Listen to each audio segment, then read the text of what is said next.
Do you know the number one thing that surprises engaged couples? Take a guess. The sheer amount of decisions they have to make while planning a wedding. Indoors or outdoors? How many guests? Are kids invited? Controversial. Which cake flavor? Seriously, how do you even begin to figure out what's right for you? That's where Zola comes in. Zola has everything you need to make every wedding decision a piece of cake, from choosing your dream wedding venue and vendors to deciding how to best spend your budget. With tons of customizable wedding websites, save the dates and invites, every detail will feel like you. Zola will even help you choose the gifts, experiences, and cash funds you really want. The next thing you know, you've planned your whole wedding all in one place. From getting engaged to getting married, Zola has everything you need to plan your wedding in one place. Start planning at Zola.com. That's Zola.com.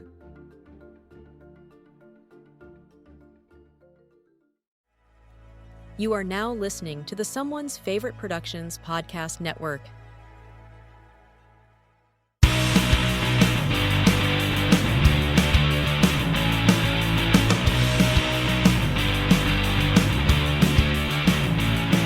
Hello there, and welcome back to the Disconnected. Here today with facial recognized Dr. Will Dodson, joining me to speak with Joseph Maddrey, the author of The Soul of Wes Craven, book you've probably been seeing everywhere over the last year or so. So as you do in all this, thanks for making your time to do this, Joseph. Thank you for having me. And then, of course, the obvious first question. So how many times were you asked why you wrote a book about Wes Craven over the last year? All of them, all of the times. I mean, many of us close to this subject, we know why it's important to talk about Wes Craven. And as we've all kind of alluded to, each of the other major creators and names in the space have had sort of their glory years, but it seems like it's finally Wes's time, thankfully. Yeah, well, there does seem to be a bit of a trend lately, or in the last 10 years with horror filmmakers, that when you die, you get a kind of an instant reappraisal. I think it sort of happened. It happened in a big way, I think, with Tobe Hooper. Yeah. Probably on a much bigger level than even what's happened with Wes. And then George Romero, all of his stuff getting donated to the University of Pittsburgh, and them starting up the horror studies program there, kind of built around that archive, is huge. So it's been, it's an exciting time for horror nerds.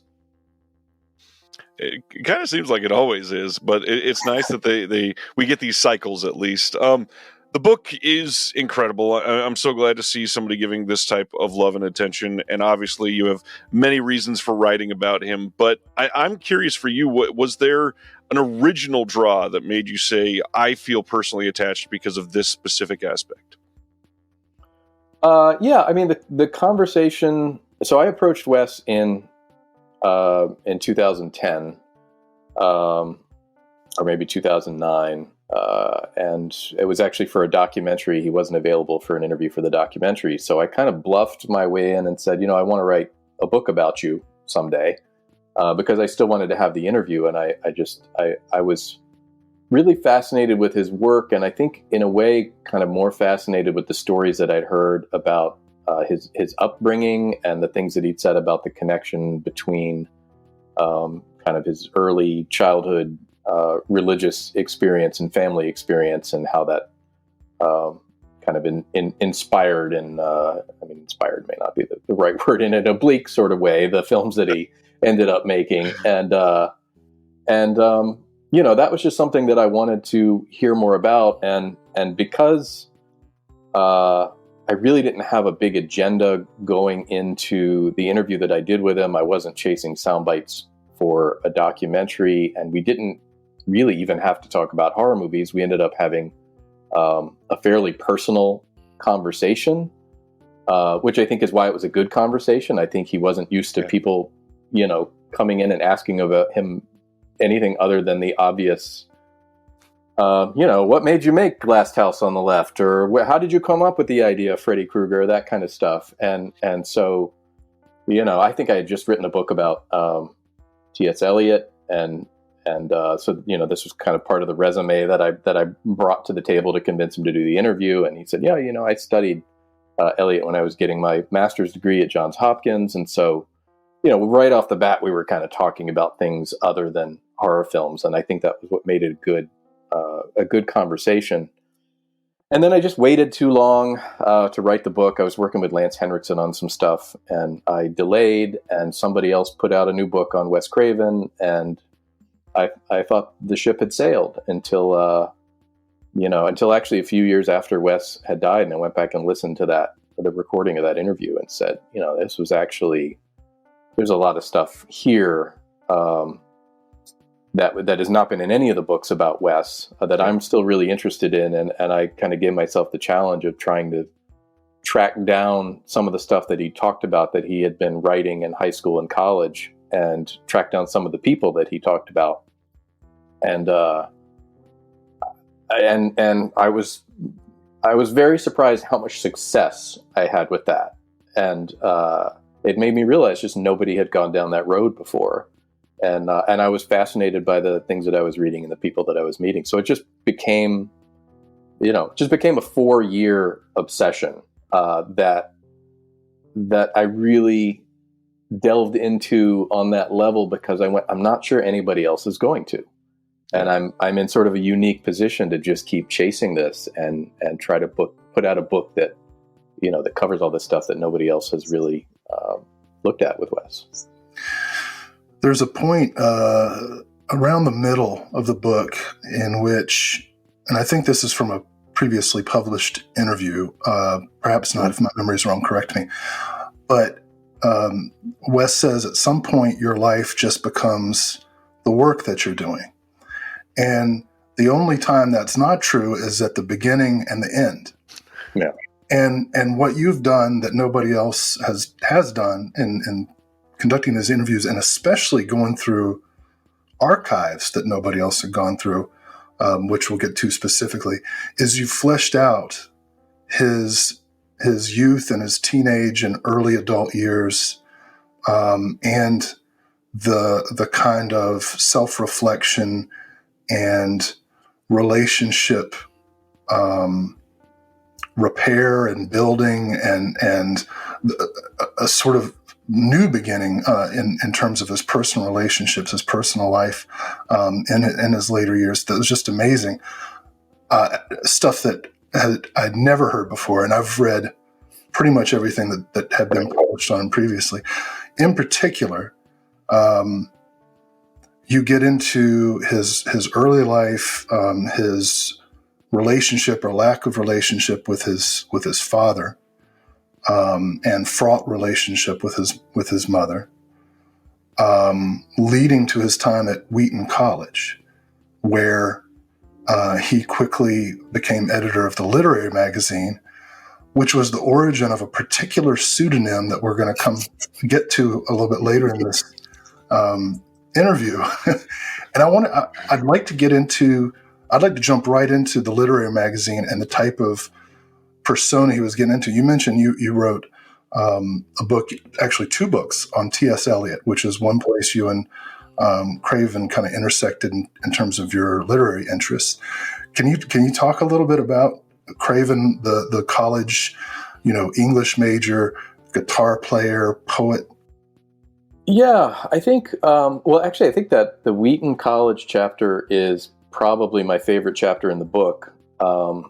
And it's not just because it exposes what a literary-minded guy Wes was, the things that he was reading, but also because it's the first time I think where he was really in a community of people who were equally intellectual and not just intellectual. I mean, Wheaton College certainly was academically rigorous, but who were also the people that he found himself in this community with. I think were all kind of seekers.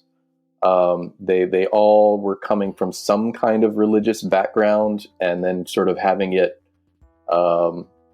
deepened or upended at Wheaton College. And so I really think that time and place was kind of revolutionary on a deeply personal level from Wes and for all of the people that I talked to who were around him and who were friends with him during that time.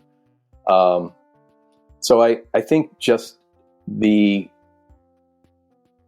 as I say, I was so interested in the literary mind of Wes, but also this was such a great insight talking to people about who he was, and that everybody would kind of describe him as, sort of a quiet, shy, unassuming in some ways person, but also, he was, I believe it was during his freshman year that he was actually writing satire, kind of poking fun at the administration at Wheaton, at their self-righteousness, under his pseudonym of Abe Snake, and so he obviously had this kind of mischievous side to him, and a side that wanted to be really kind of irreverent and outspoken, and I think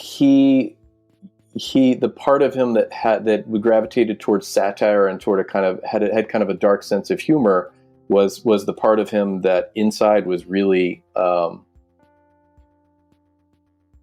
damaged feels like too broad a word, but who had a lot of existential angst and a lot of shit to work out that was related to not having a father growing up, and to kind of the transitional neighborhood that he grew up in, and to having a very devoutly fundamentalist mother, and belonging to a fundamentalist church at a time when he, I think, was trying to believe some of the things that he was, sort of indoctrinated into, but just wasn't really connecting, and felt kind of rejected, and like he just didn't have a place in the world.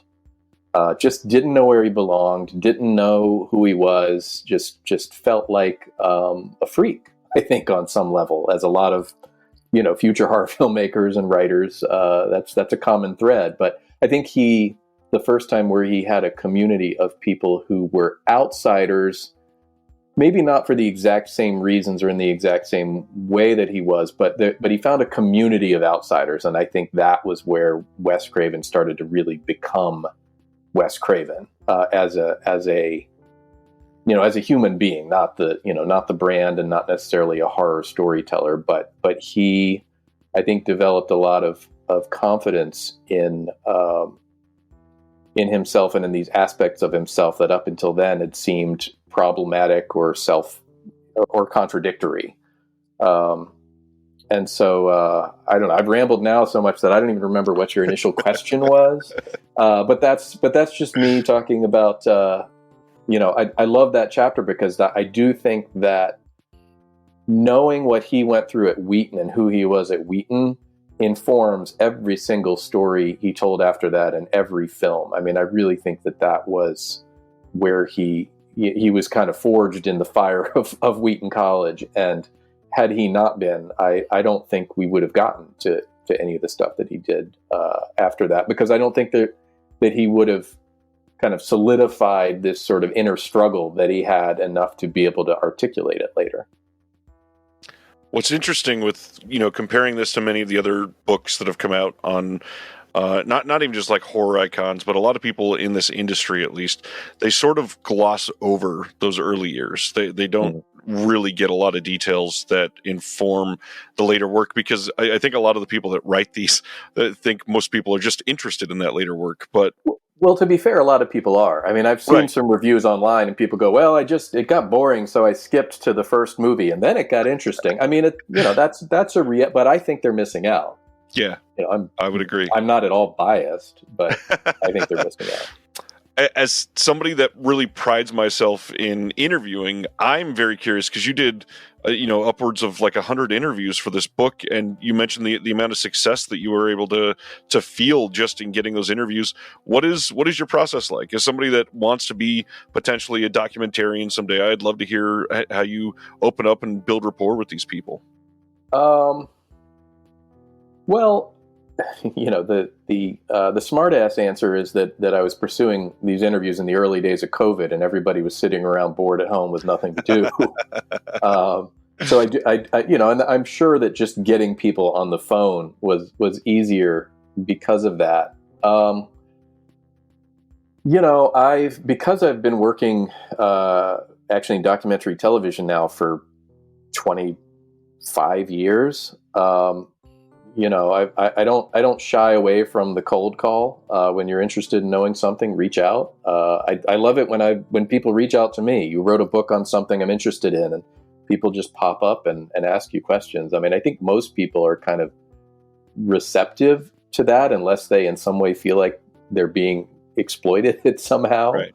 And I worried, I think, a little bit going into this that, especially with people from his childhood in Cleveland and from Wheaton College, that they would maybe not want to be connected to Wes Craven because of religious differences. I wasn't really sure what the reaction was going to be there. I believe that the first two people I connected with were Mary Blocksma and Bill Schopf, who had gone to Wheaton with Wes, but who also then were part of the master's program that he was in at Johns Hopkins, and they were the only, I think the only two people who overlapped with him with both of those college experiences. And so, I don't know. I mean, the first interview or two on a big project is always kind of telling. It tells you, it gives you your footing or it doesn't. I think that both Mary and Bill could kind of tell that I wasn't just interested in Wes for the horror stuff. That I actually, my interest in Wes's literary interest and in his religious background, I think, made them go, okay, well, this is worth talking about, because I don't think either one of them, in fact, many of Wes's Wheaton peers and childhood friends, and even later in life friends, not horror people. And so those would have been very short conversations. Well, what do you know about Wes, creating Freddy Krueger? That would have been a dead end. Those would have been very short conversations. I was much more interested in him as a person, and because throughout his life he had so many people who really cared about him and valued him as a presence in their lives. People were happy to talk about him as a person, and just as my conversations with Wes my conversation with Wes veered away from horror, my conversations with the people who knew Wes very rarely revolved around the genre or around his films even. And a lot of the people who had been his collaborators and people who were involved in making the films with him, they're already on the record in a lot of places, and I didn't feel like I had to go chase those people down again and do those interviews. That work has been done, and I in the book could just allude, to where you find that stuff if that's what you're interested in, and kind of fair use a quote here and there, but by and large, I felt like that had been done, and some of it needs to be in the biography for context. But it was, how much can we add to his story? How can we deepen the story? And again, I felt like I was in a unique position or had a unique responsibility to do that because, people don't live forever, and Wes was gone, and starting work on this, doing the interviews at the beginning of COVID, I think had an effect too, because there were a number of people that I interviewed who were in their 80s and some of them in their 90s in the early days of putting this book together. They're gone now. Damn. Well, going back to Wheaton College. Sorry, that was sobering. No, that actually leads to several questions I want to get to. All related really to the title of the book, right? The Soul of Wes Craven. Going back to Wheaton, and just to be clear for any of the heathens listening to this interview, Wheaton College is an evangelical school. The place, this is where Billy Graham went to school. Yeah. And I think it's great that on their list of notable alumni, both Wes Craven and Billy Graham are there. So the early chapters, or really the first quarter of the book, there's this mounting tension between Craven as a literary thinker, a creative person, someone who is struggling with feelings about faith and belief and family and who he is. Like there are several instances of him struggling with self-doubt, and you quote liberally from some poetry and some of his some essays as Abe Snake, satirical essays from the archives. Well, I mean, how would you describe the literary voice of this young Wes Craven? Well, one of the things that you notice, but even before Wheaton, really, I mean, the first sustained, writing work that he had done, I guess, was a series, a column of. They're not satire. The articles that he wrote in for his high school newspaper, which were called Craven's Ravens, was more like a sort of a Mad Magazine humor type of thing, and he would, it's funny. You read them now, and you can see in them the darkness of a kid who doesn't really know his place or feels like people close to him don't approve of him, and yet he's masking that with humor. I remember the one that stands out in my mind was he did I guess it was in the early January issue. He was talking about Christmas at the Craven house and how he'd gotten a present from his mother that was a do-it-yourself kit with like a noose and a dagger or something like that. And he's facetiously going, I can't understand do what yourself? I don't get it. And yet there's a darkness behind that, because he did have issues with his mother. I mean, he had said in some of the heavier interviews that he did, he would pretty much say, I grew up feeling like my mother didn't love who I really was, didn't understand me, and that's hard for anybody.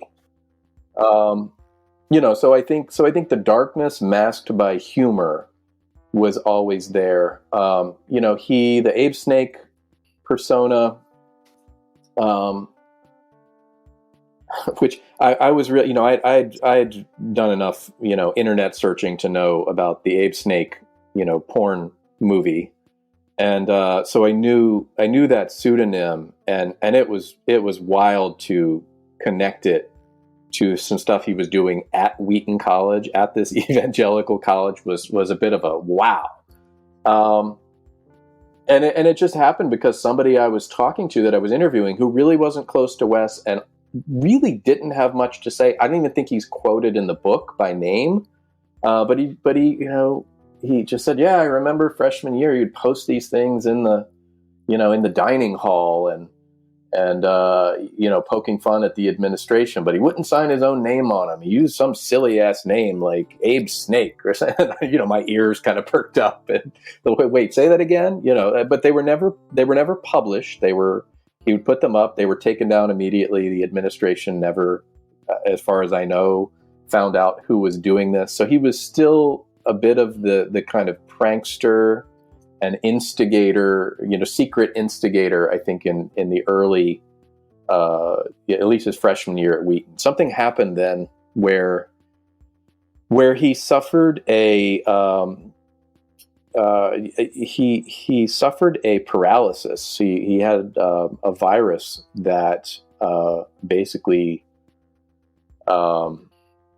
turned into a condition that was never, I think, formally diagnosed, but which left him paralyzed for a period of months. I've read the chest down and waist down, and I'm not sure which one is accurate, but either way, that's some scary shit. He, was sick, got up feverish to go to the bathroom in the middle of the night, couldn't get up, and was taken to the infirmary on campus, and then the local hospital, and then had to go home with his single mother, who didn't understand him / didn't love him in his view, having to do everything for him, and he was bedridden, and I think I know at least one family member said he was suicidal at that time.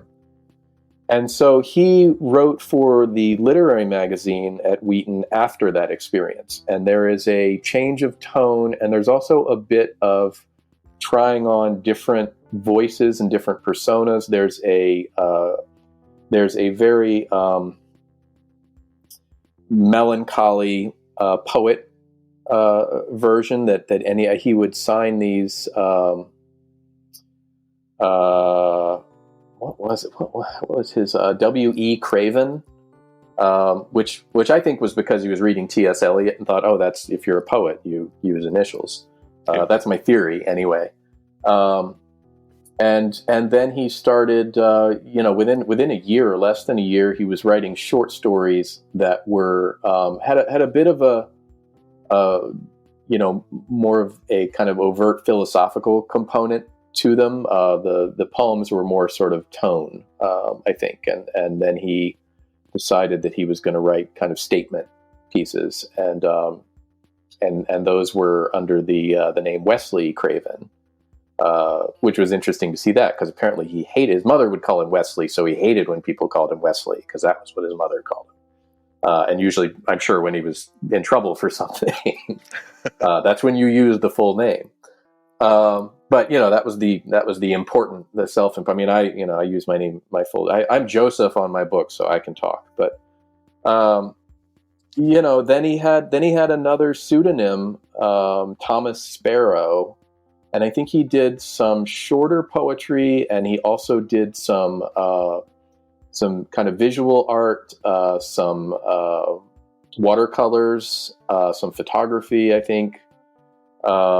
So he was trying on, I think, different personas, and which is what you do at that age. I mean, you mimic until you sort of find your own voice in the midst of this aggregate of influences, and I think he had.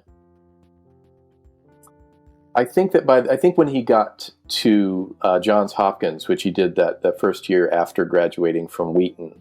So this is 63, 64. He wrote a novel called Noah's Ark, The Journals of a Madman. And I think that's really his voice. I mean, it's much more, again, kind of overtly philosophical than anything we think of with the horror films. It's pretty dense reading. He was reading a lot of Proust, and it's not short. It's very kind of psychologically complex, and it's him clearly doing a fictionalized self-analysis. So for a biographer, it's absolutely fascinating. But I really think that's where he kind of established, here's my voice going forward. And then he was writing short stories and I think tried a couple of additional novels at that time. Including, I think, an early run of Fountain Society. He said he came up with that idea in 1972. So that's many, many years before he actually wrote the thing and got it published.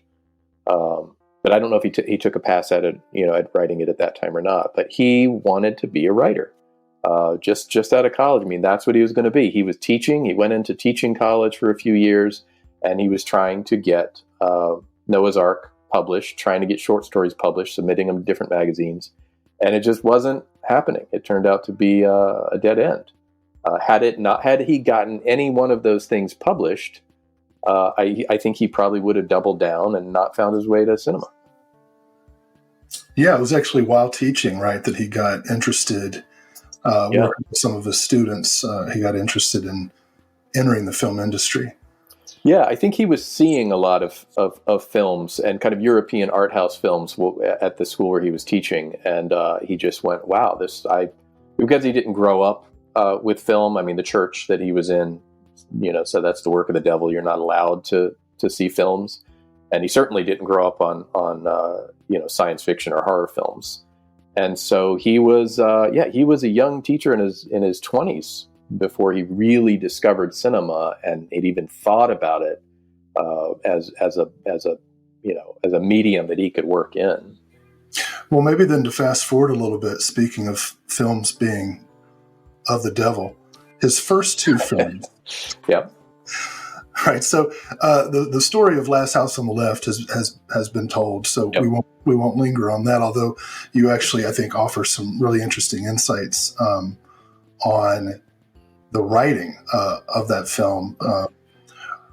But after Last House on the Left, he found himself almost persona non grata because people were so disturbed by the movie, and so the next film he did, as you alluded to, was in the adult industry, mm-hmm. and many of us are familiar with his pseudonym on the film Angela, the Fireworks Woman, Abe Snake. I had always recognized, of course, the erotic connotations, mm-hmm. but not until your book did it hit on me that these are religious connotations as well. Right. And in fact, the pornographic film that he made is a very, shall we say, spiritual film.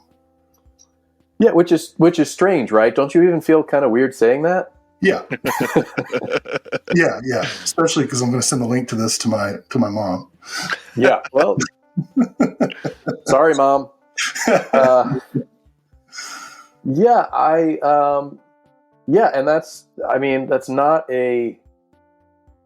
a film that he acknowledged by name or wanted to talk about. In fact, before I'd even started working on the book, so I guess about a year before he passed, I got a note to him through a mutual friend and just said, "Can we please talk about The Fireworks Woman?" And my friend said, he gave the note to Wes. Wes looked at the note, read it, started laughing, and then just got really serious. Said, "No, I don't talk about that." Well, and to be clear, before we get into a discussion of it, the adult industry was very different then than it is now, and certainly still not considered legitimate cinema. But this was the era of porn chic, of Deep Throat. And I mean legitimacy, right? Legitimacy is an interesting word because what gives you legitimacy? Well, usually money, right? In America. That's what I mean by it. And I mean, there were porn films. I'm just going to brazenly use that instead of saying adult films. We'll call them what they are. We're in the top 10, grossing pictures of that. I mean, it's like there's The Godfather, and then whatever, The Devil and Miss Jones. I mean, it was a different time, clearly, but it was also, I think that the thing that people who haven't done a little research or aren't old enough to have been around for that maybe don't realize is, they had stories and ambitious stories. I mean, not just stories that were about, well, what is a taboo that we can break? Although, clearly that's there too, because again, you want to make money. But, thematically, some of these films were made by people who really had artistic ambitions and who had something to say. And I think, certainly Wes got into this, grudgingly, and it was like, well, somebody is willing to hire me to write and direct a film. And this is it's gotta tick off these boxes. And I mean, that's what happened with Last House too. It was like he didn't want to make a horror movie. In fact, his reaction when somebody tried to hire him to make a horror movie was, "I don't know anything about horror movies." That's why would you even consider hiring me for that? I have no expertise whatsoever. But, you know, people aren't knocking down his door. He didn't go to film school. He doesn't really have any credentials, you know, where people would hire him. So if somebody's going to hire you to do this thing that you want to do, even under the conditions that you don't want it to be under, you just go, well, can I do both? You know, and that's how the Fireworks Woman came about. Although we'd learned the lesson from Last House to when you're going to do that and you're going to break all those taboos, don't put your real name on it. Although he acts in the film fully clothed, so but I guess he's going, well, you know what, like, you know, mom and the you know, her fellow parishioners from the church are going to be watching this film and go, hey, wait a minute, you know, that's Wes. And if they do, they can't really call you on it, can they? Because, well, how would you know? That's true.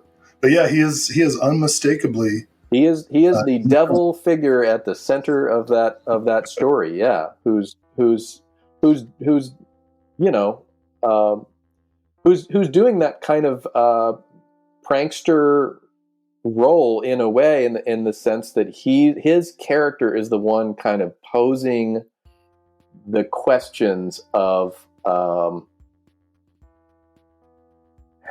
you know, of it's a complicated story in that, so it's like on the surface it's this, you know, it's exploiting the taboo. It's a brother and sister. It's an incest story.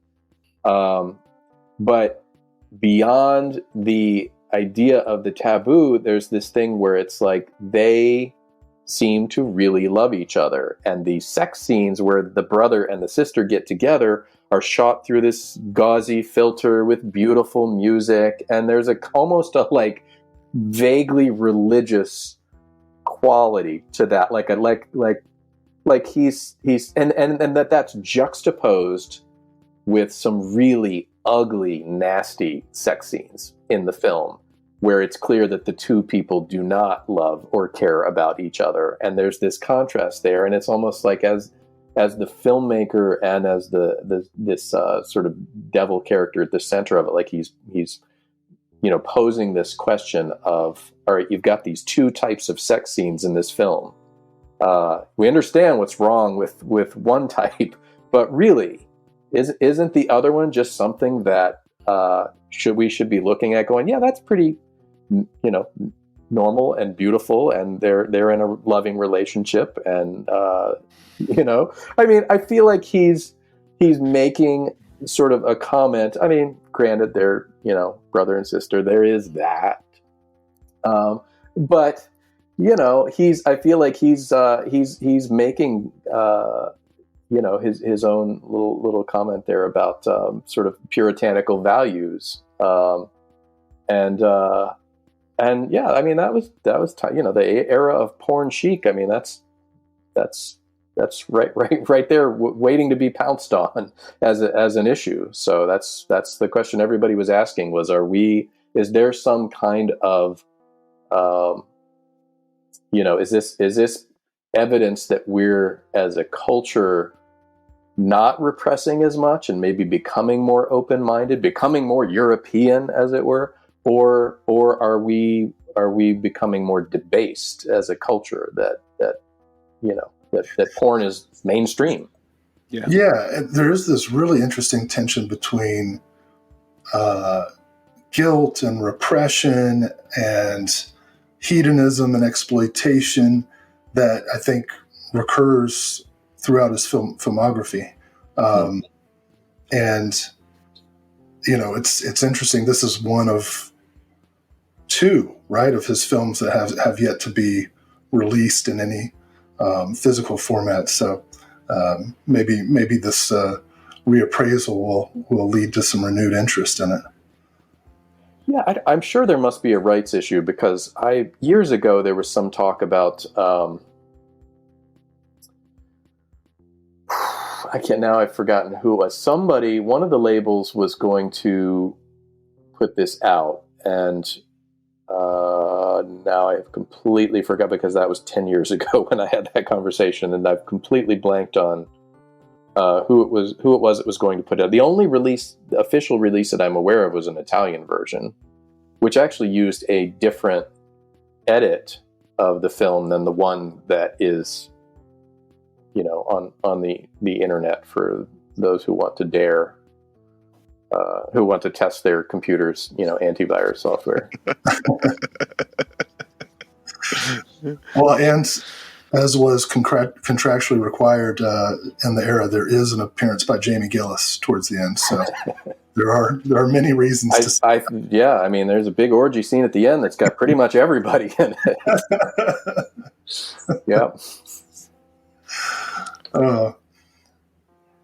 That's another sobering moment. Where do you go from there? Wow. All right. Well, to make it personal then, after this, before we get into some of the more well-known horror movies and talk about some of those anecdotes, you obviously spent a lot of time, with his essence for this and with him and becoming deeply familiar with every aspect of his life. Are there any, certain memories that made you suddenly feel even more attached or like in admiration of this individual? I don't know. It's hard to think of, so much of it was just this cumulative sense that he made an impact on the lives of people who, in some cases, knew him for an extremely short period of time. It seemed like everybody who came in contact with him was like, yeah, he's got an intensity about him and a seriousness about him. And he seemed to have this ability to, in a very short amount of time, kind of empathize with people enough to be able to talk to them on the topics and kind of on the same level that they wanted to communicate on. And actually, I think he, to some degree, did that with me, where I showed up and thought, I'm interviewing him. And he kind of started off with like, so who are you? Why do you want to do this? Where are you coming from? What's your interest in my stuff? And it was like, he wanted to learn about me. And, and again, because I wasn't interviewing him for anything specific, I rolled with that. And I told him about my childhood and growing up in the church and gravitating toward philosophy as a teenager and literature and T.S. Eliot and all this stuff. And I did kind of the abbreviated version of that and sort of how horror films and his horror films specifically kind of fit into all that for me, that I liked a certain type of horror film that was dealing with metaphysical issues, and that I thought he did that better than most. And once he sort of knew what I was interested in and where I was coming from, he said, okay, well, look, there's actually, some kind of overlaps in our life experiences and in the things that we're interested in. So let me sort of, give you my version of that, of how I grew up and how all of that sort of evolved, and how, you get out of the church and you have to kind of, you have a void there that sort of has to be filled by something very big. Right. And, and that's where philosophy and literature and those sort of things come in, and how you forge your identity. And so we had a conversation that was about that. And I think this is just something that Wes, because he was a serious person and he was always questioning and he was deeply curious about everything and about people, that he asked a lot of questions, and he wasn't just waiting to talk. And he wasn't, I think on some level, it's funny because I was having a conversation with somebody yesterday about how, a lot of really successful artists tend to be narcissists.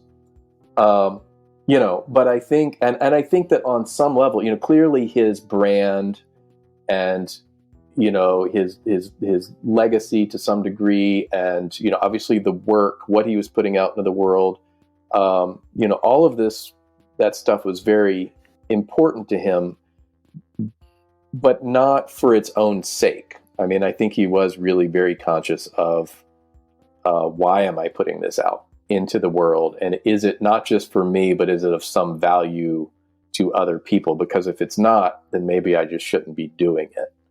And I mean, I'm sure that started with Last House with the sort of the critical drubbing and also the becoming kind of a pariah among the people who knew him.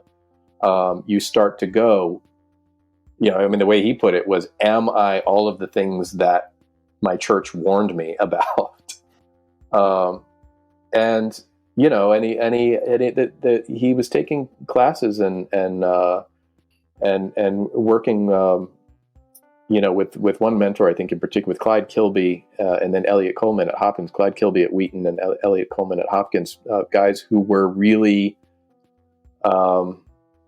examining this question that was very big at that time and place about Christianity and art. And, what does it mean to be a Christian artist? And can you even be both? Because fundamentalist Christianity, at least the church he grew up in, the Fundamentalist Baptist Church that he grew up in, said, stay away from all things worldly.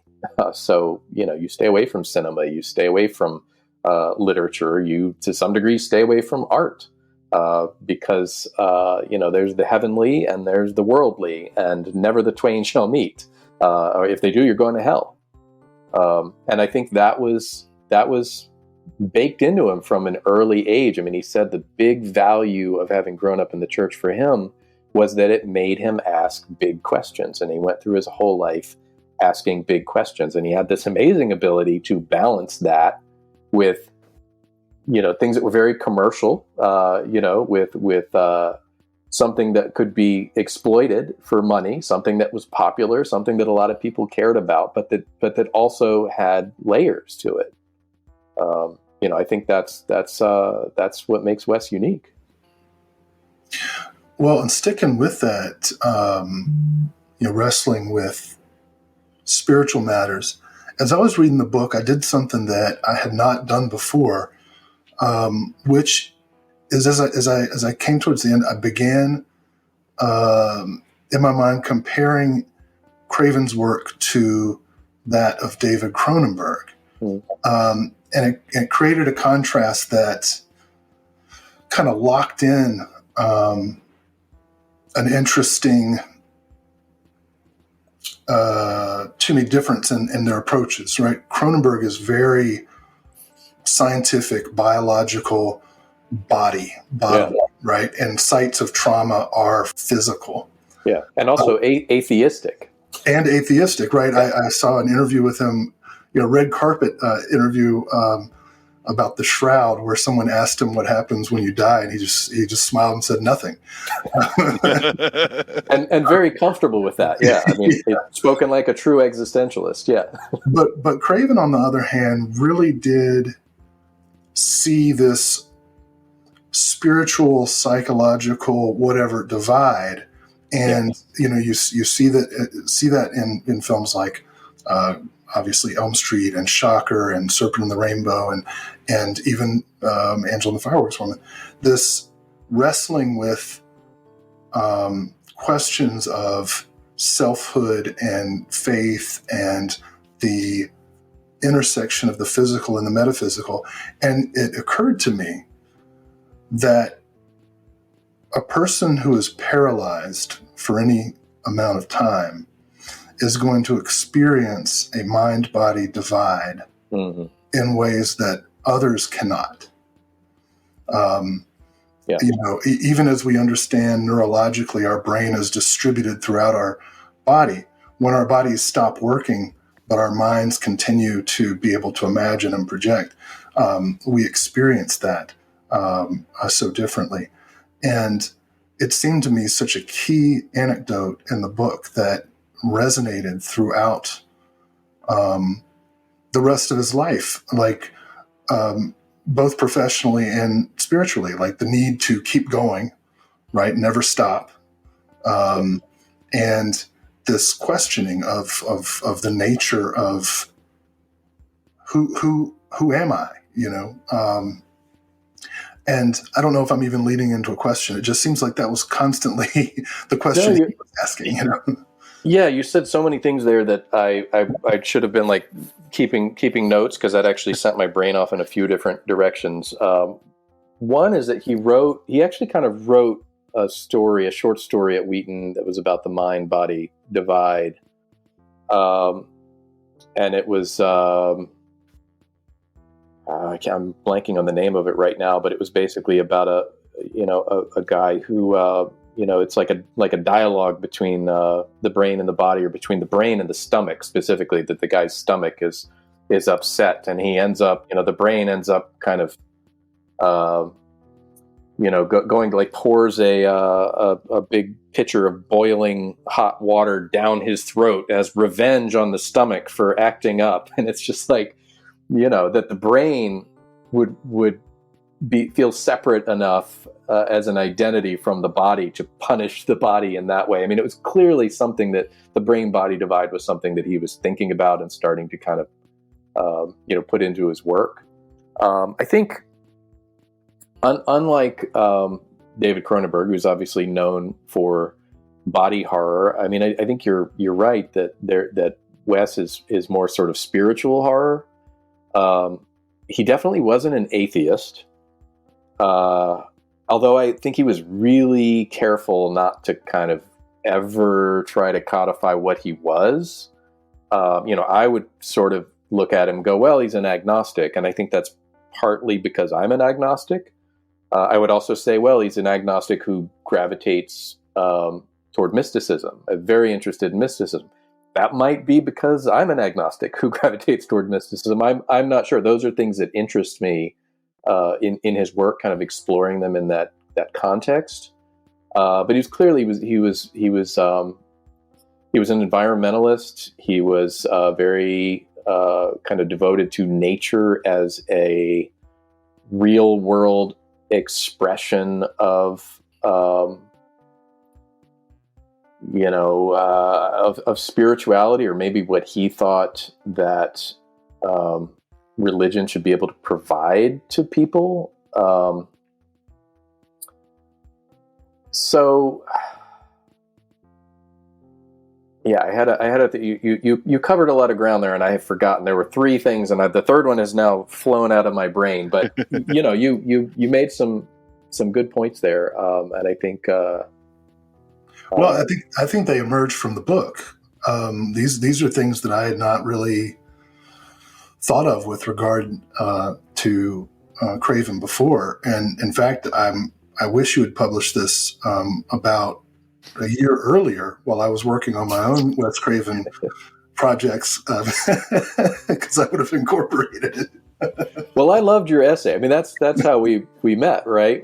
I loved your essay on Hills Have Eyes 2, and I just, because you had made some, I studied Hills 2 trying to come up with something intelligent to say about it, and I think I failed. And then I read your essay, and I was like, "Son of a bitch, he got it!" And so I was impressed. I think that's how we met. I had to email you and go, "Hey, buddy, you're a man after my own heart, and good job." Well, I so appreciated that. Well, that can lead into maybe backing up and talking about how 2023 and 2024 suddenly have been this year of Craven, because what you're referring to, that essay I contributed to a volume called Refocus, the Films of Wes Craven, which Colin Waddell edited for the University of Edinburgh Press. And that came on the heels of a second book, a critical companion to Wes Craven, which I wrote about the television films. Yeah. And those were the first two academic studies. Yeah. And then a third one came out that I was unfamiliar with and irritated they didn't invite me to contribute. The theology, yeah, which I just learned about from your blog. Mm-hmm. So those three books came out around the same time. Those were all 2023. And then the Soul of Wes Craven becomes. I mean, I don't think it's blowing smoke to say that this is the definitive biography. Well, as you say, many of the people you interviewed are already gone, and this paints such a wonderfully nuanced picture of a human being. I found myself getting very moved in parts, and we'll come to that later. But as you say, when artists, filmmakers, musicians, when they pass away, suddenly there's this renewed appreciation and reappraisal. And I think it's fantastic that Craven has gotten this attention, and that we're talking now about his soul, his humanity, in ways that critics had kind of mischaracterized or stereotyped him as this grisly. Well, I like to think, and I hope that it's in ways that Wes would have appreciated. Yeah. That's kind of the goal. Well, and the thing I don't know how much he might have appreciated it. He might have appreciated the perspective it gave him, but you really... Yeah, I should qualify that, actually, because I have said this many times, that on one hand, I think he would have really appreciated the seriousness with which I pursued it. On the other hand, I think he would have been horrified by how much digging I did and kind of how deep into his life I went. Just almost in a why would anybody care enough to go so deep into my life? But I think he's a fascinating person, and I think that knowing where he was coming from as a person really does, at least for me, it changes the way I watch those movies. And I love those movies. So to deepen the experience of something that I already love, I mean, to me, that's the whole objective of writing a book like that. That's the point. Yeah.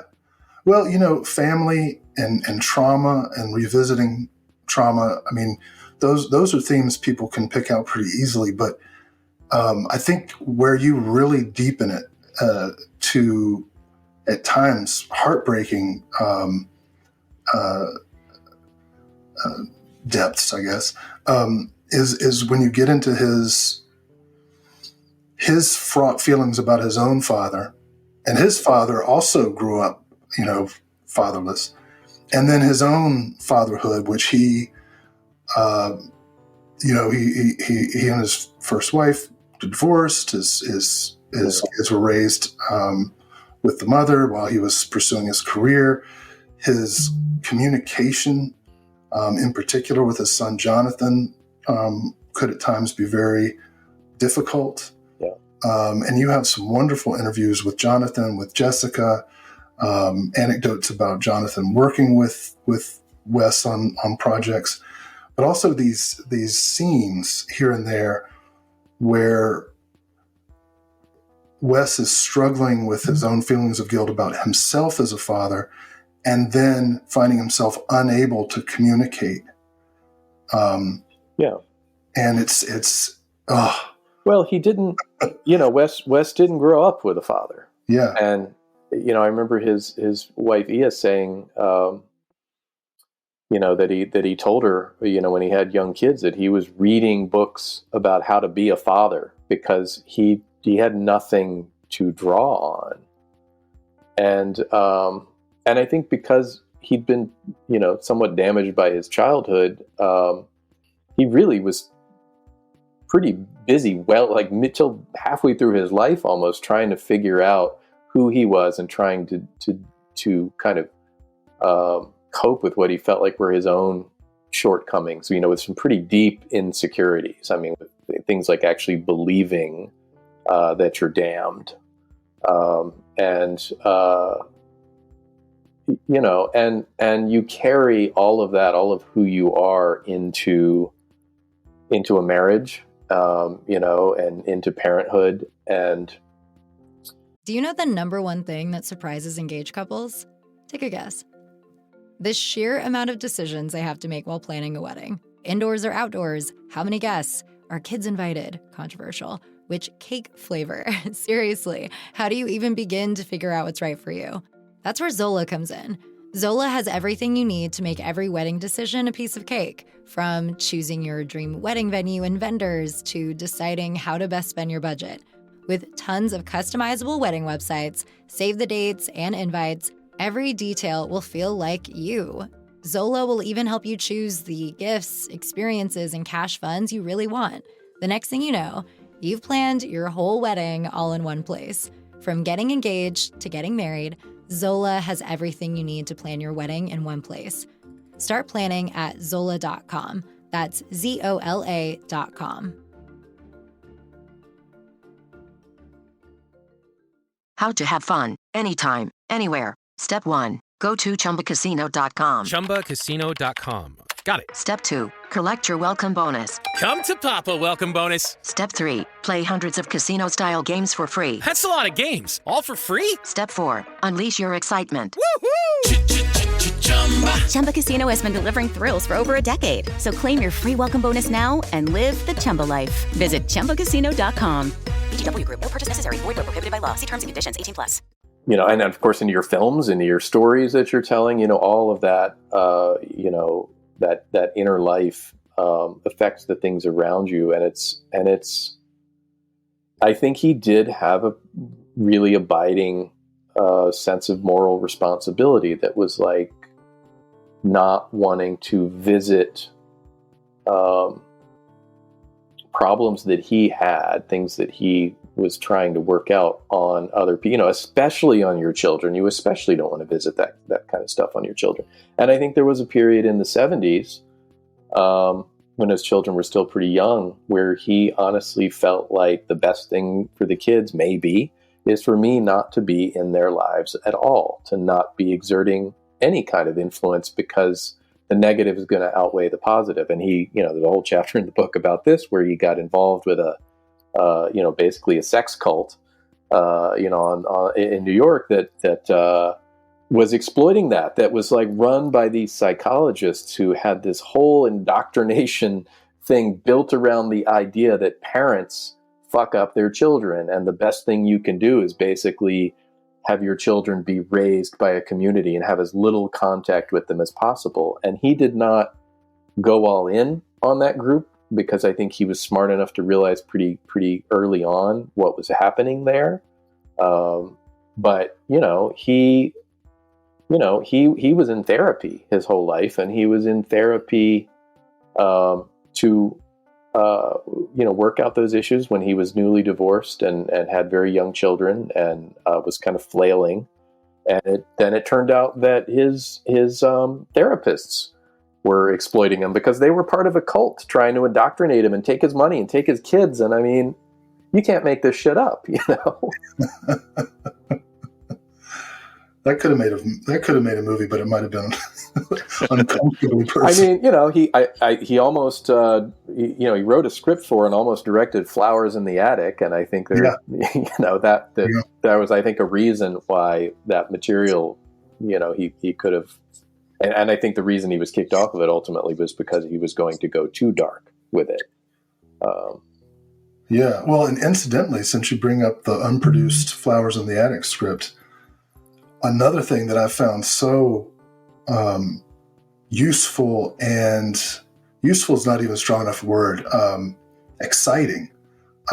You combed the archives and found so many script drafts, unproduced scripts, treatment ideas, and you use them to kind of flesh out the career as it's going. Mm-hmm. You know, like, we know which movies came out which year, what was happening in between, what else was he developing, what things was, what was he thinking about, what right. themes was he developing, and that I think I learned more from your archival work than any other source that I've read. It was just amazing. Yeah. Well, I want to clarify something here, that there is no Wes Craven archive. Right. There should be. I really, and I have tried to push certain people in certain directions to make that happen. I don't know if it ever will. So what I did was, it was, the interviewing over 100 people, tracking down over 100 people, and just asking them about different projects and knowing about some of the stuff that was unproduced, and just having people go, oh yeah, I think I might have a copy of that. Or I might, I think I have something that Wes, wrote and gave to me to read for him in college, and it's probably in a box somewhere in the basement or in the attic, or, so a lot of that was stuff that I was pulling together. I mean, the exciting thing about the book for me was as I'm writing this, I'm realizing nobody has pulled all of this together and considered all of this as part of one story before. Nobody's considered how all these things influence each other because nobody's been aware of all of these things. I did a presentation at one point at the University of Pittsburgh, and Ia, Wes's wife, and his son Jonathan was there, and I got up and just told some anecdotes that other people had told me about Wes's time when he was teaching college. And as I went back down and sat in my seat, and I was sitting next to Ia, and she leaned over and she said, "Thank you for that. You told me things that I didn't know about Wes."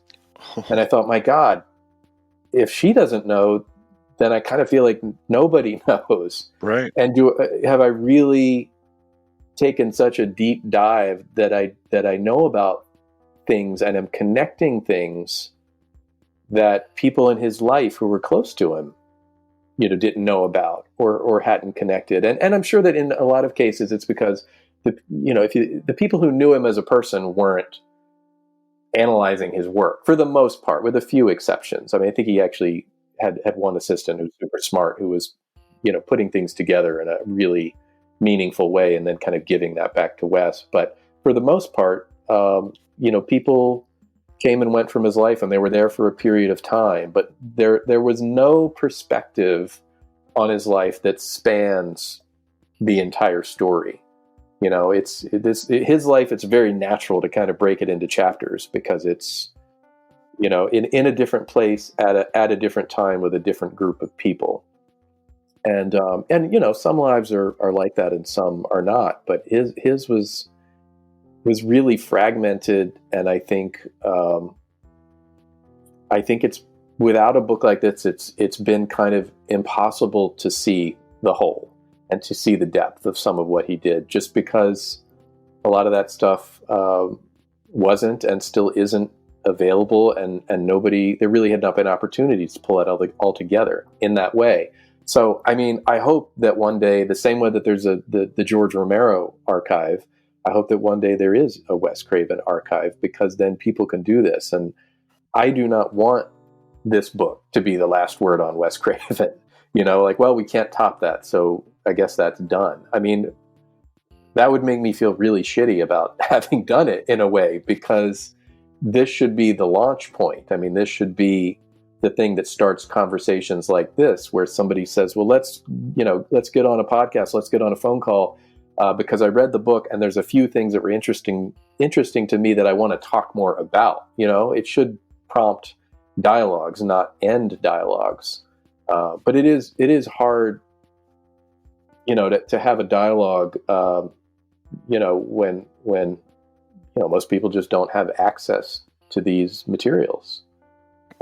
When you wrote your Hills Have Eyes 2 essay, you didn't have the scripts, and I had found the scripts, I think, after you had written that. And so then when I read your essay, I said, oh, these scripts do exist, but they exist because I tracked down the person who wrote the novelization of The Hills Have Eyes 2, who wrote it under a pseudonym, lives in England, tracked him down and said, any chance you have the scripts? Because I know you would have written the novelization from scripts rather than from the finished film. And at first he kind of laughed me off the phone, and then he came back like a week later and said, it occurred to me that if I do have them, this is where they would be. So he said, I've got 3 drafts, and do you want me to send them to you? Well, yes, I do. And those scripts are now at the University of Pittsburgh, because I donated them to their script collection, because that is, as far as I'm concerned, that is the foremost horror studies collection in the world, at least that I know of, and what better place for them. So I've actually donated a few other Wes scripts there as well, just because there needs to be an archive, and I do not have, hard copies of very much stuff, but, and some of the other stuff I have, I cannot share, but that was part of the deal for me to get it and look at it and write about it. But I'm just circling my wagons now with this idea of a Wes Craven archive. I mean, I'm just, Well, it probably won't be at Wheaton, but I think that's.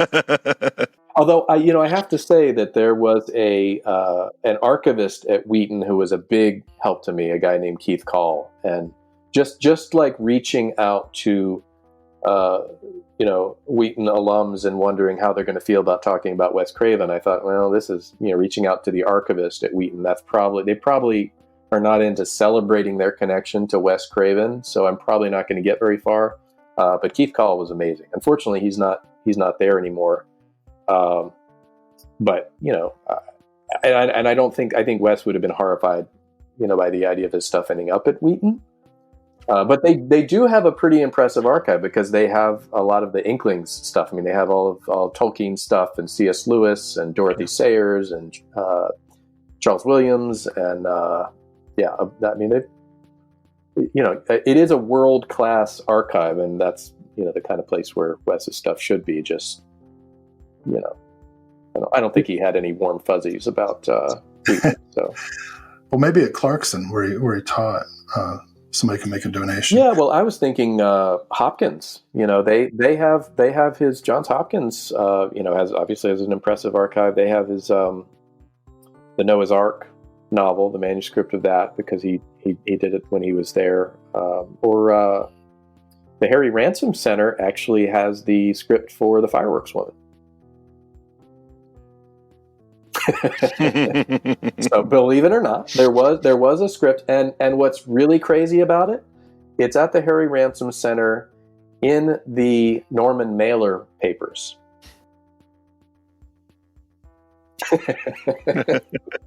he wanted Norman Mailer, I think, to act a role in that. It might have even been the role that Wes ended up playing himself. I can't remember, but he sent the script to Norman Mailer for feedback, and Norman Mailer, I guess, held on to it. So now it's part of his papers at the Harry Ransom Center. That's nice. Which was another great, that was such a cool discovery to find that. I mean, that was a shot in the dark. Somebody told me about Wes's Norman Mailer collection, and I just got online and said, I wonder where his papers are, and I wonder if. And I looked up the finding aid. Sure enough, there was a script for The Fireworks Woman. These are the kind of things that when you're working on a project like this are like, that was a holy grail moment, because then you could go, all right, what's actually in the script versus what was imposed on him for the sake of making a, commercially exploitable porn movie. What were the things that were so important to him that they're in the script, and where did he embellish on things thematically that you can do in writing, but that wouldn't necessarily come across in the script. And right. I could say more, but I'm not going to, because you got to buy the book. Right. Well, and as that collision of Wheaton and The Fireworks Woman leads me to the first film that many Wheaton alums actually got to see by Wes Craven, which is Music of the Heart. Yeah.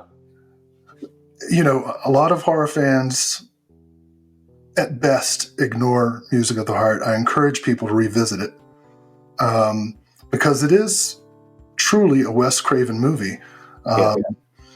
Some of his most important themes: economic class, family, dealing with trauma, in this case through music.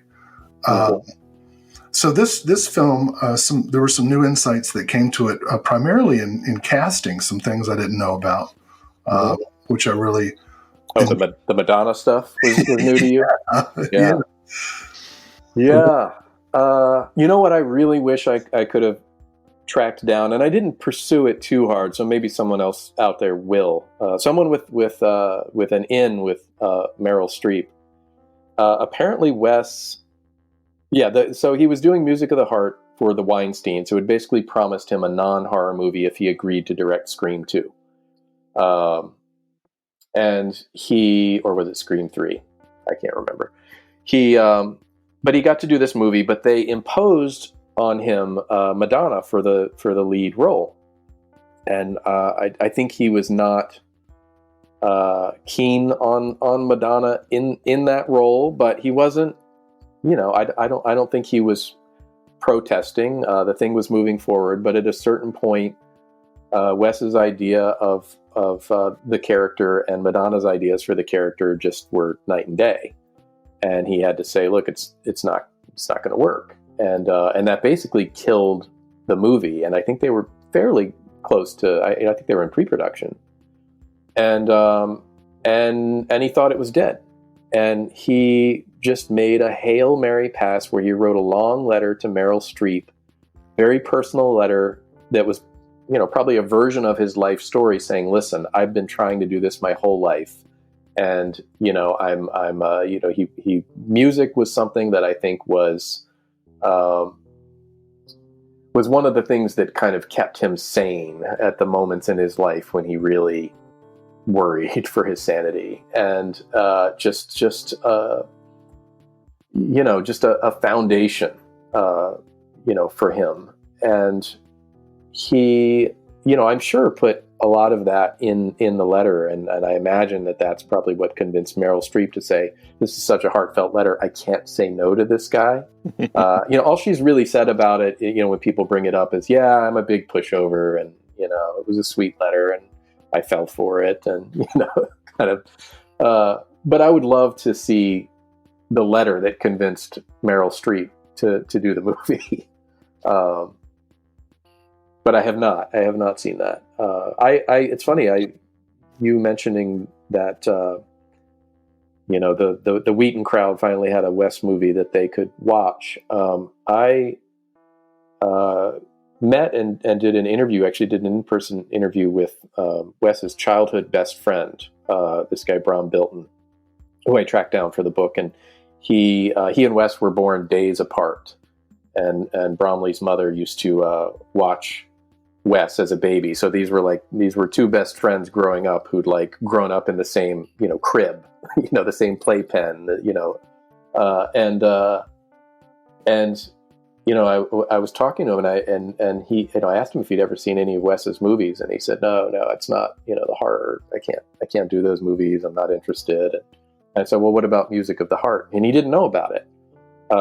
So I actually went, after that meeting, I then mailed him a DVD of Music of the Heart, and he sent me this really sweet letter, week or two later, whatever it was, and said, we had the whole family. So my kids, the grandkids, everybody got together, and we had the whole extended family, to watch this movie made by, Grandpa's childhood best friend, and everybody loved it.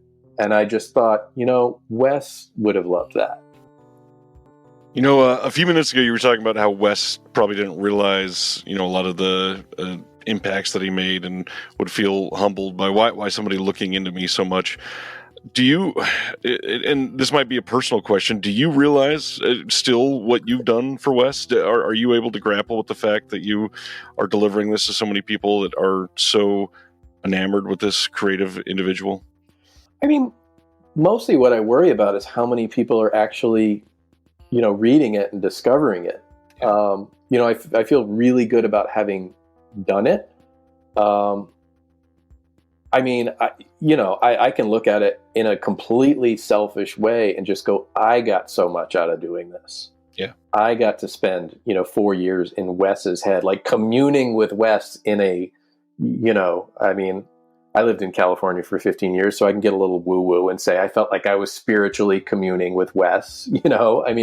It really was. I was so in his head that I was applying his thought processes and some of his beliefs to things that were going on in my real life. And finishing the book was, and putting the book out into the world, just letting it go and going, I'm done researching Wes now, was kind of depressing in a way. I don't know that I want to be done with that. That's mainly what I don't so much think about. I hope other people for whom Wes's work is as personally important as it is for me. I hope other people read the book and go, wow, that really deepened my love of Wes and of his films. And that's, again, it's like deepening your appreciation of something that you already love, making you see something you already love in a new way. I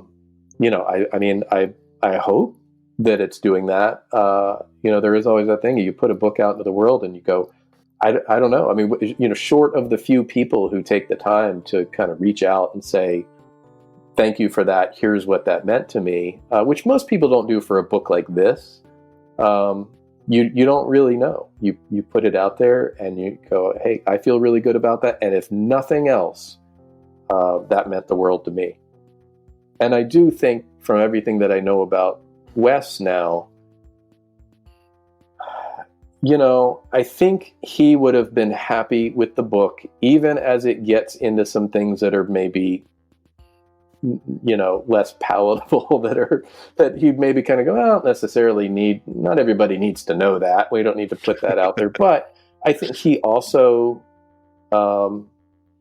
like T.S. Eliot, believed that the whole of a storyteller or an artist's work is important. You don't just hit the high notes, that all of the notes, when you look at them all together, you understand why the high notes are the high notes, because you understand everything that went into it, and everything that they were working out when they weren't at peak form, So I think from that perspective, he would have said, yeah, you can't do a book that is honest in the way that this one is honest without covering everything.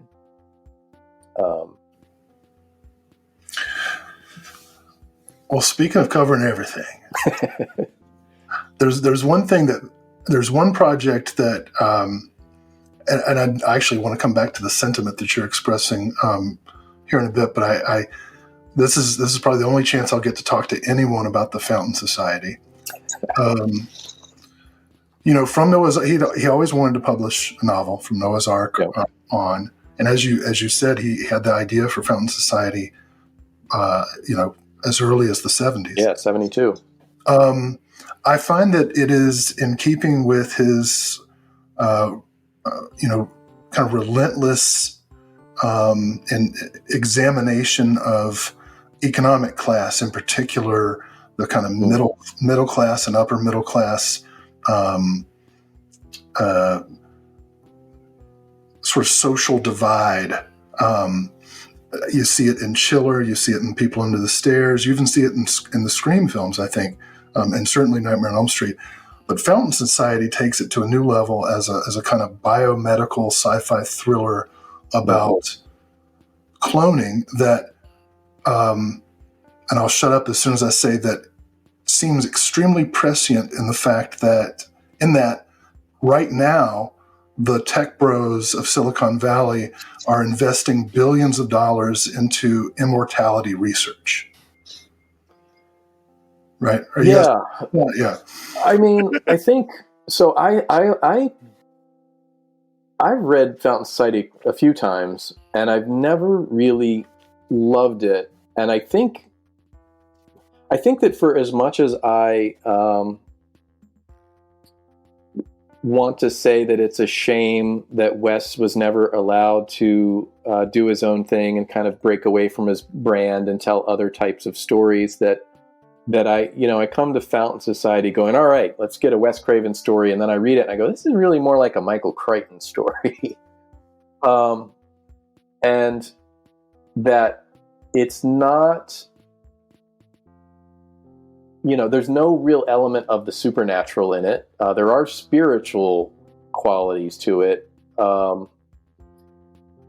But it's, and it's not kind of primal. It's not primal horror in the way, so it's not the things that I think that I love the most about Wes, which is kind of the horror and the metaphysical horror in particular.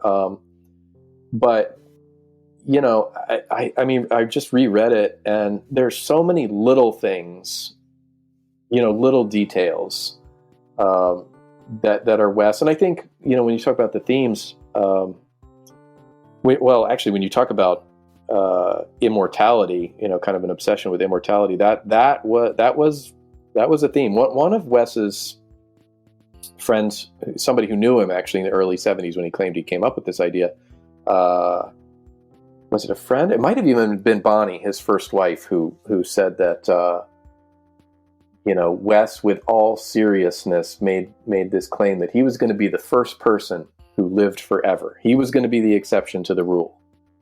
And I'm sure that if that's something that he was saying, with some degree of earnestness in the early 70s when he came up with this idea, that that's sort of where Fountain Society comes from. And it's it's like, where does that come from? Does it come from some kind of, vaguely religious belief? Does it come from his having rebounded from the paralysis and given kind of a new lease on life there? Or just sort of an irreverence, I'm almost like I'm going to interpret this feeling that I'm damned as I must have made a Faustian bargain somewhere along the line, and I'm going to live forever because that's what I would ask for in that bargain. And I don't know what the thought process was behind that, but reading the book this time, I was kind of reading it through that lens. And also reading it through, with another theme in mind, which was Wes had an abiding interest in multiple personalities and kind of divided consciousness. I mean, it sort of goes back to earlier talking about the mind-body divide. Just like, how do you your sense of identity. How do you define the self? It's obviously it's not just the body. Is it just the brain? Is there a soul? Are there multiple souls? Are there multiple minds? I mean, I think, these are things that those are questions that I think he loved to work out in his stories. And I feel like to have kind of a question of how long you want to talk about Fountain Society, probably, because we would have to probably set up for anybody listening kind of the two couples that are in the story, where there's an older couple and a younger couple, and maybe to talk about this effectively, we actually have to give away the ending of the book, and I'm not sure that's something we want to do. But simply put, right, the idea is that this sort of elect few are cloned. And the clones get to kind of live their own lives while they're monitored, and then when the time comes, they're harvested. Right. And so that creates, like you, this is not my favorite Craven work. But what's so fascinating about that concept to me is, first, right, the class divide, the rich eating everybody else. Yeah. There's a sort of familial thing, right? Although the clones, as it turns out, are like ultra rich, beautiful people. So yeah, a little bit of stretch, but but there's the rich and there's the wealthy. There's the rich and the super rich. Yeah, there's a difference. But also, and this gets back to myth, right? The idea of the father eating the son. Yeah. Right. There's even a Goya reference in the book, I think, at one point. Yeah. I wouldn't want to, even though we both kind of gave caveats, I would encourage people to read this novel because, it's the only one Craven got published. And it was almost the last one too, because he had a quadruple bypass within a year of, and that was almost it, which was what, like right after Scream 3, right after Scream 3. So, it was like the Scream movies, Music of the Heart, Fountain Society was almost where, the story ended. And this would have been, certainly more than Scream 3, I think would have been kind of his final statement. And maybe it would have gotten more attention. Although, I mean, there is that branding issue. It's the same issue that Music of the Heart had, which is just like, because it's Wes Craven, but it doesn't really fit Wes Craven's brand. I think it's been kind of neglected for that reasons. And I,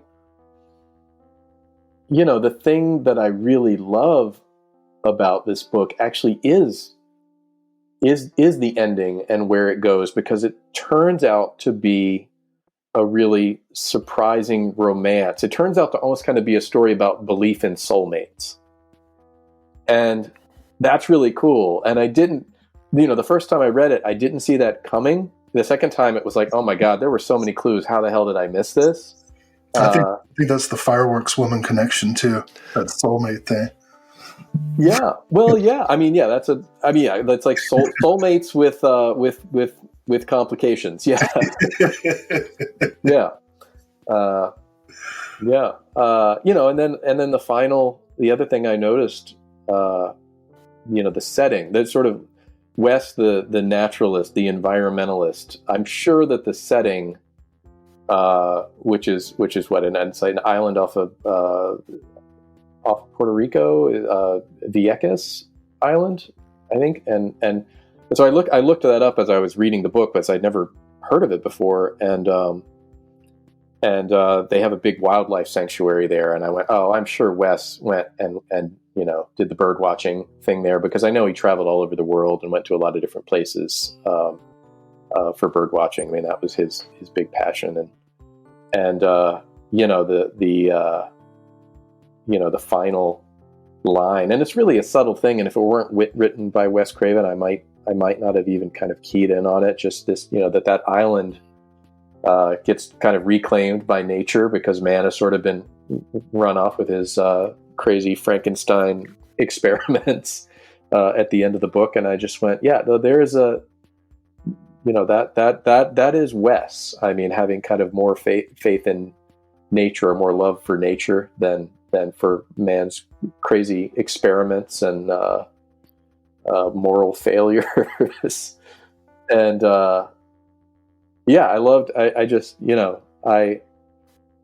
reading the book this most recent time, I started off kind of going, you know, these characters, although they're interesting to me, are not relatable in the way that a lot of Wes's characters in his films are sort of related. They don't have an everyman quality about them, that's for sure. Right.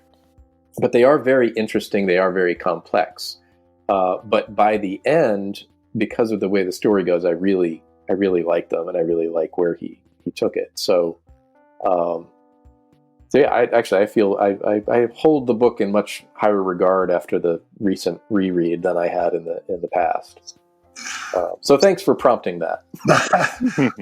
Well, you know, and that's a perfect segue to, I think, the final question I have about Wes Craven, which is full circle, right? From Craven's Ravens to Wes Craven's The Birds. Yeah.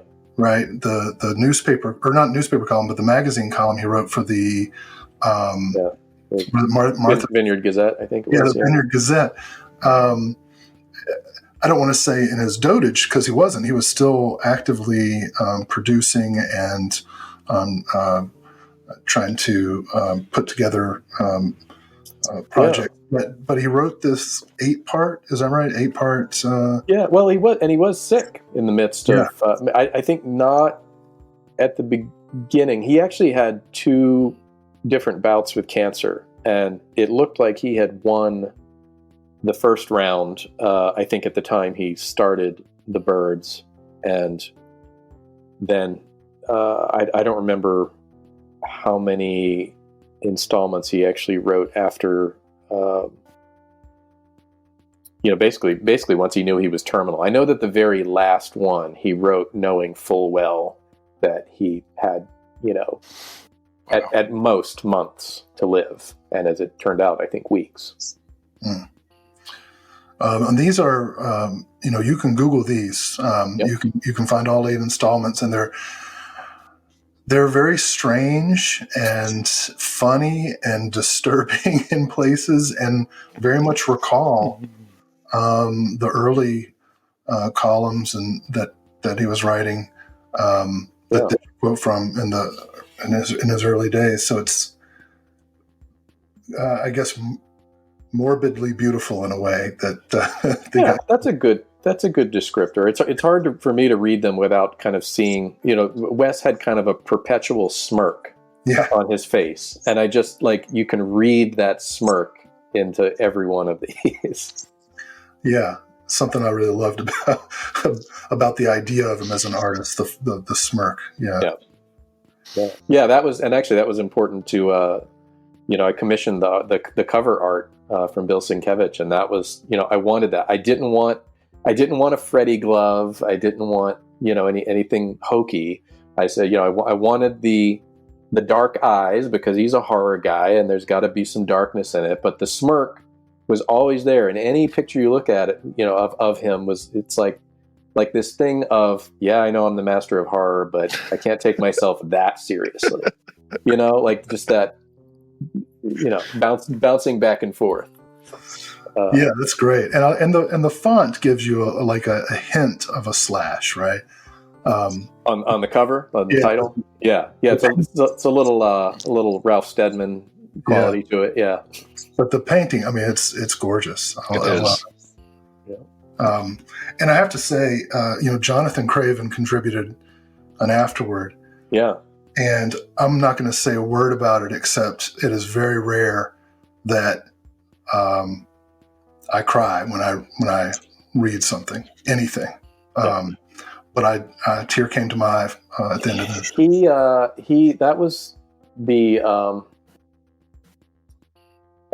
eulogy that he delivered at the Directors Guild for Wes's memorial, and I was there, and weirdly sitting in between my friend Tom McLaughlin, who I also wrote a book about, and then on the other side John Landis, and I was crying like a baby, which felt a little weird, but that was very moving, and so that was I specifically went to Jonathan and just said, you have that written out? Can we use that at the end of the book? Oh wow! Yeah. So I pursued that. That's great. I recommend everybody check this book out. That's right. Keep selling that thing. It's really great. It really, truly is. Yeah, thank you. And I say that I think that even a casual fan or someone unfamiliar with Craven would find their interest deepened. Well, I think even if you're only interested in a Nightmare on Elm Street, go to the Nightmare and New Nightmare chapters. There's still stuff in there that you haven't. The thing that I have to say, the thing that really bothers me is, as a response to this book, is when people go, "Well, I pretty much knew all of this." There's no way. That's when I know that they didn't read the book. Yeah. I just, that's that, and that's kind of what I tell people. It's just like, look, if you're actually interested in knowing more about anything that Wes did, there's new stuff in here about all of it. Yeah, so many great details. I kept coming back. You never can predict the detail that's going to obsess you. but towards the end, and I guess you got this from Ia's wife, you share a list of periodicals that he subscribed to. And it's like 30. Yeah, it's like a full page. Yeah. But it's amazing. It's all these ornithology, bird watching things, and carpentry. He'd become a carpenter, and, film and literary out the New Yorker. And just it was good. I thought that you included it because I think so many people's, especially in the pre-internet age, so many people's periodical subscriptions were an indication of the person they wanted to be. Because nobody can read all that shit. I subscribe to 5, and the stacks of unread periodicals are just, my wife wants to burn them to the ground. Well, I think to go back to Fountain Society briefly, I think there's so many ideas in there about developments in science and different. I mean, just the breadth of his knowledge about so many, or the breadth of his interest in so many different things, I think is reflected in that book, and often in very kind of anecdotal ways. I mean, he was just a deeply curious person, and I think Wes had told me about subscribing to more different publications than he could ever possibly read. And so I went to Ia and said, I want a list. Yeah. And she came back with that list and was just like, and I'm sure I'm missing things. This is from memory. So yeah. And it does. It shows that breadth of interest and the kinds of things that the other thing that I found really interesting anecdotally, is you include some of this in the appendices.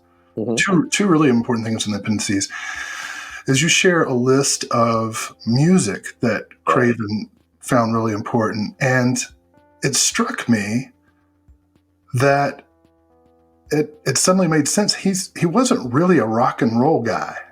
Yeah. It's jazz, it's opera. Yeah. Yeah.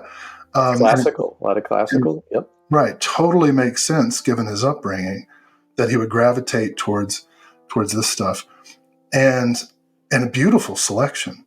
But then you include something that is really on brand for you, which is a mixtape that you made for Craven that did include quite a bit of rock and roll. And I wonder, is that something that you were able to give to him, or is that that was a playlist that I started making from just doing digging, finding different things that he'd written, allusions that he made to certain songs or lyrics in his scripts, things that people would talk about that they heard him listening to, things that he played on guitar. So everything in there has some direct, and I couldn't even now look at that list and tell you what all the connections are, but I mean, I was making a playlist as I was researching.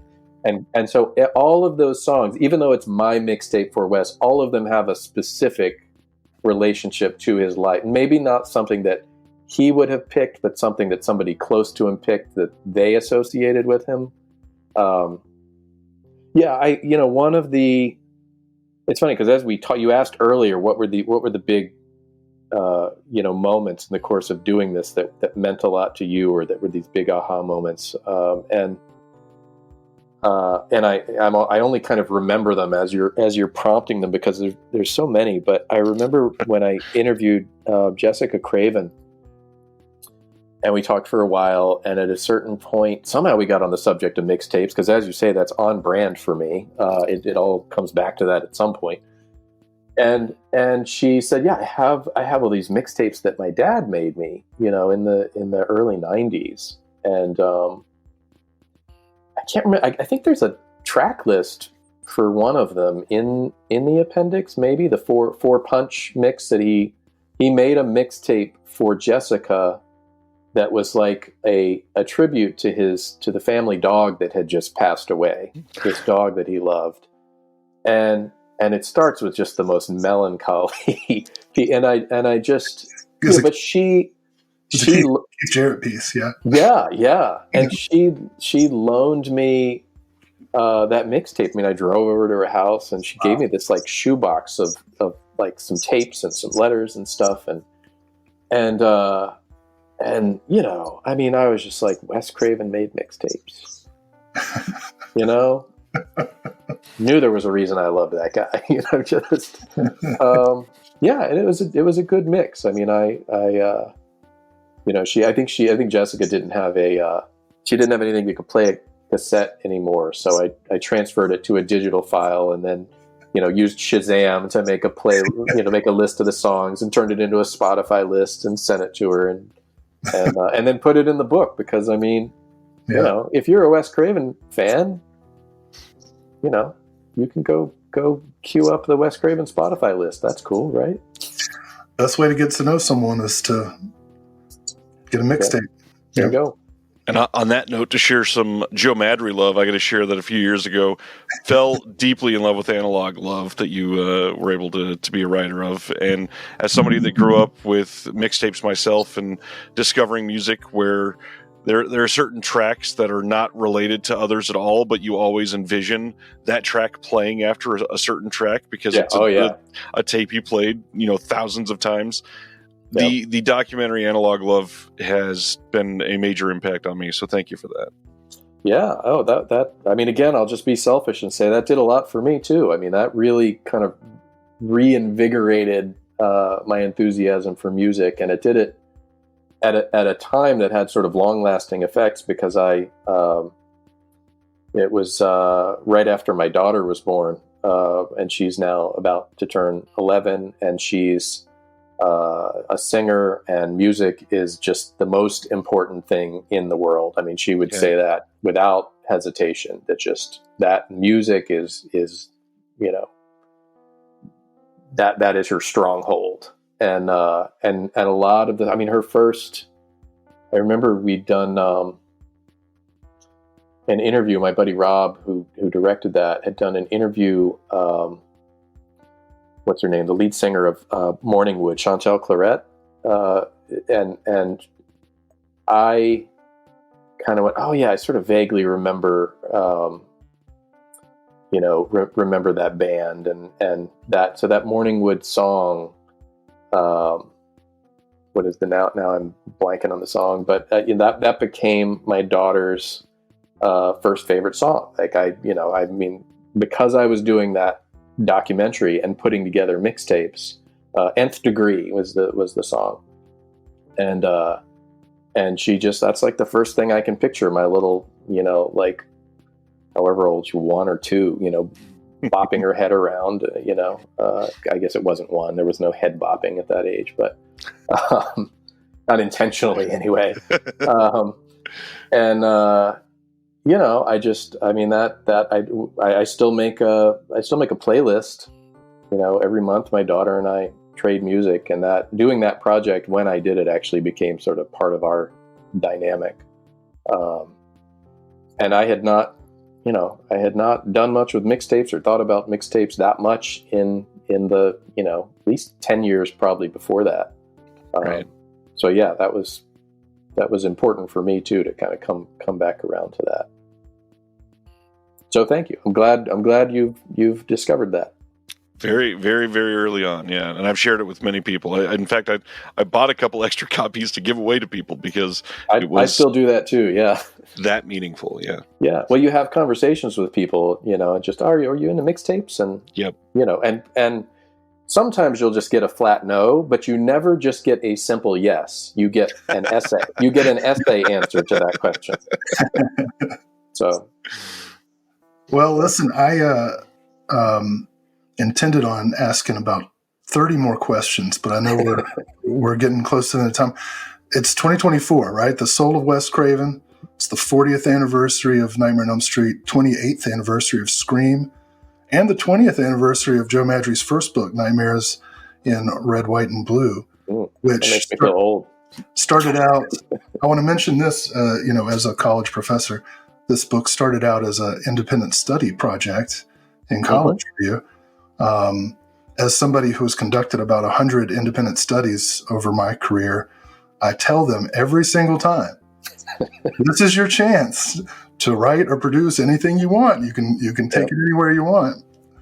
You are living proof that an independent study can go productive direction. I did not realize when I pitched that independent study that these standards, the expectations of an independent study were lower than I had imagined. I thought you think about the amount of work that you're supposed to do in a semester in any course, and I have to design something that is just as much work, that is as if I'm going to that class, 2-3 times a week and learning a massive amount of material in a relatively short amount of time. And so I remember going to the advisor. I had sort of a formal advisor and then sort of an informal advisor who I just wanted to kind of be on board with it. And I remember going to one of them, I can't remember which one, and got it approved, and then found out sometime later that he had gone to the other one and was just like, did you see this? This is fucking ridiculous. This guy's never going to do all this work. We'll be lucky if we get one chapter of this thing. And I started doing it, and it was every week, or every other week, I had to turn in, a full chapter. And then at some point, like halfway through the semester, the dialogue changes, and one of the two advisors goes to the other one and says, he just keeps coming back with more chapters. And so, yeah, I mean, at the, I did the independent study because I wanted to get a film minor, which was very new, or a film studies minor, which was very new at the school that I was at. And there just flat out weren't enough classes yet for me to graduate when I was supposed to graduate and still pick up that film minor. I would have had to pay for another semester. So I did the independent study just to fill in the gap. And yeah, then I graduated as an English major, which means I had no idea what I was going to do whatsoever. No idea how to make money. How do you even look for jobs? What do people do for a living? I knew nothing. All I knew was I was a writer, so I was submitting a lot of short stories, and I submitted this manuscript to 2 different publishers. And all the fiction stuff that I was doing that I thought was my ticket bounced back. Just like Wes, I went through that rejection phase. But the nonfiction book manuscript, one of those 2 publishers said, actually they said double the length. They wanted it longer than it was, and we'll publish it. So I think actually the independent study was really just the first half, which is the decade by decade, and then the second half, which is a study of individual directors, kind of mini biographies in a way. That was the part that I wrote my first year out of college in order to get the book published. And yeah, I don't know. It depends on which ones you count, I guess. Yeah, I mean, there've been some really, really small ones, and then some collaborative things, and yeah, it's like, which ones do I feel like? I mean, I was incredibly involved for about 10 years with working on a biography of Bruce Joel Rubin, who won the Oscar for Ghost and wrote Jacob's Ladder and Deep Impact and Brainstorm and a bunch of other stuff. And we got to a certain point where he wanted to just kind of take what we had done and turn it into a true autobiography.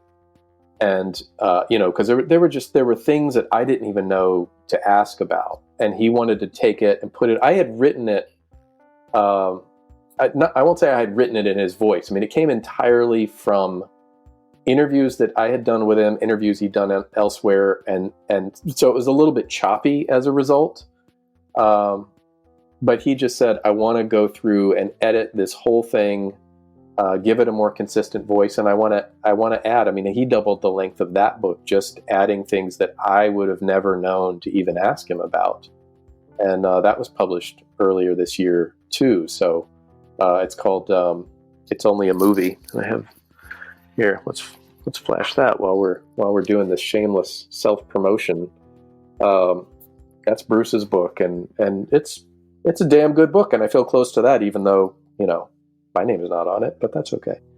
Because it's just like the West thing. It's like, if you're in a position to kind of push something out into the world, you have kind of a duty to do that. And I mean, Bruce would be the first to say, would never have occurred to him to write a book.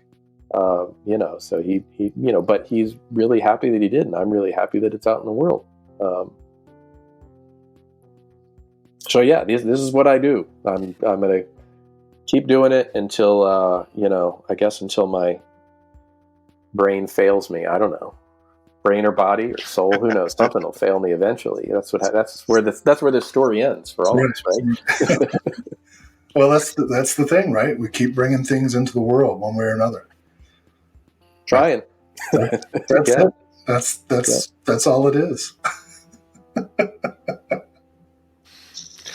Well, as we've said like 25 times, by the Soul of Wes Craven from the Soul of Joseph Maddrey. You should be checking this out. It's a great read. I will be linking as many of the things as possible in the description for everybody listening and or watching this. Anything else coming up in the future that you're working on that you can hype up? I'm working on two things, two book projects. And I don't know. They may both go forward, or neither of them may go forward. So I'm not ready to talk about them yet. It's been a little daunting after 4 years on Wes and feeling so good about that to go. What do I want to do that is important enough to me to spend the next 4 or 5 years of my life doing it? And as you get older, those kind of questions do weigh on you a lot more. So and I don't probably write as fast as I used to. I think I've only become more obsessive and especially about the research, and that's an investment of time. But that's the thing to me that's really valuable at this point, is trying to find things that other people aren't paying attention to, and make sure that there is a version of that exists for the people who care. Well, thank you for your time, as we just alluded to in an existential way. A big highlight, too, for the amount of things that you've worked on that are capturing voices that, like you said earlier, we're literally losing in the process of many of these creative endeavors. And without people like you, it wouldn't exist. So kudos to you. Thank you. Thanks for setting this up, Will. And everybody, please go follow Joe everywhere that I link and make some purchases. You will not regret it. That's right. It's Christmas. Go to town. That's right. We're recording on Friday the 13th. It's the wrong franchise, but it seems like the right time. I have an anecdote for that. Which I think is not in the book, because it was kind of a second-hand anecdote. And I was like, well, I don't know if I entirely trust that source, but supposedly, Wes told someone very close to him, and this has not been verified by Sean Cunningham, but that the first rough cut of Friday the 13th was not landing. So Wes, who had started his career in film as an editor for Sean Cunningham, recut Friday the 13th, and that the cut of Friday the 13th that we know and love, Wes Craven had a big hand on that, and I think. There are moments that I've always loved, like just the lake as the storm rolls in right before Kevin Bacon gets killed, where I just go, that feels very Wes Craven to me, that little nature and revolt touch, as a bit of foreshadowing. I could see Wes going, that's what you need here, that type of thing. Wow. So there you go, thematic. Perfect. I love that. What a way to end this. Thank you for listening to the Disconnected Podcast. There's one big thing that you could do to help the show, and that is to leave a rating and review on the podcast service of your choice. Thank you.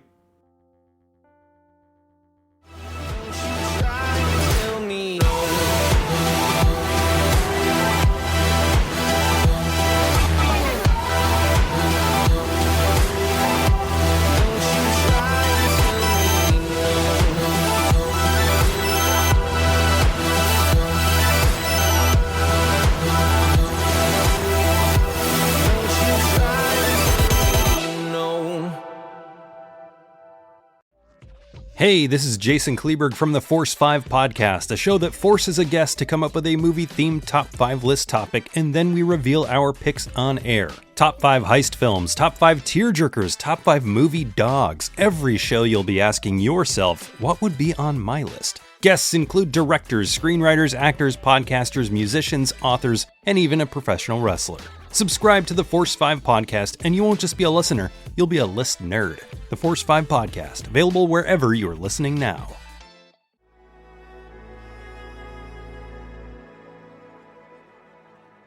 Thank you for listening. To hear more shows from the Someone's Favorite Productions podcast network, please select the link in the description.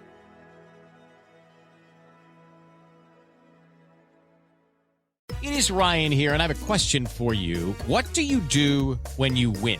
Like, are you a fist pumper, a woohooer, a hand clapper, a high fiver? If you want to hone in on those winning moves, check out Chumba Casino. Choose from hundreds of social casino style games for your chance to redeem serious cash prizes. There are new game releases weekly, plus free daily bonuses. So don't wait. Start having the most fun ever at ChumbaCasino.com. Sponsored by Chumba Casino. No purchase necessary. VGW Group. Void where prohibited by law. 18 plus. Terms and conditions apply. Most weight loss plans are one size fits all, not taking into account each person's individual needs.